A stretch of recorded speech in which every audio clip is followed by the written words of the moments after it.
States.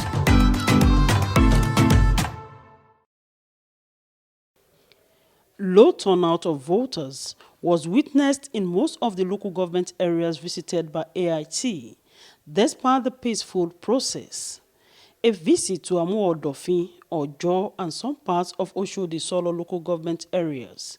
The story was the same, as most of the polling units were scanty, as electorate waited patiently for their turn. If you don't vote, don't complain, because it's your civil responsibility. The issue, some of them will say, our vote does not count. It's not true. Make it count. You cannot sit down at the comfort of your zone. You say your vote cannot count. And if you cannot come, of course, somebody must be there.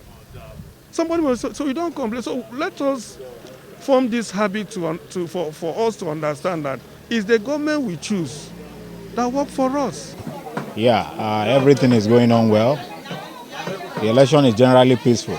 Electoral officers came as early as 8 a.m. in some of the areas, but in Ward B, Unit 1 and 8 in Ojo local government area, the election started at about 12:30 p.m., while the other 8 units in Ward B started at about 2 p.m. There are supposed to be 4 stations and 4 satellite stations, polling booths voting here.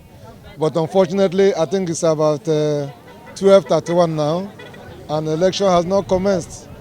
And we are having feedback that the materials are not yet ready.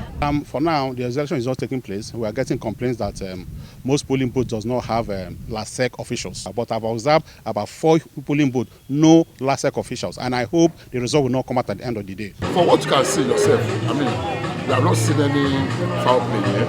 We have not seen any crisis or any violence around the voting area.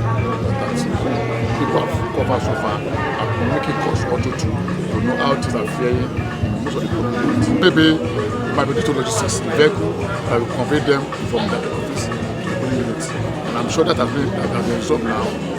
There was partial compliance to the restriction order, with some daring commercial vehicle and motorcycle operators seen carrying out their normal businesses.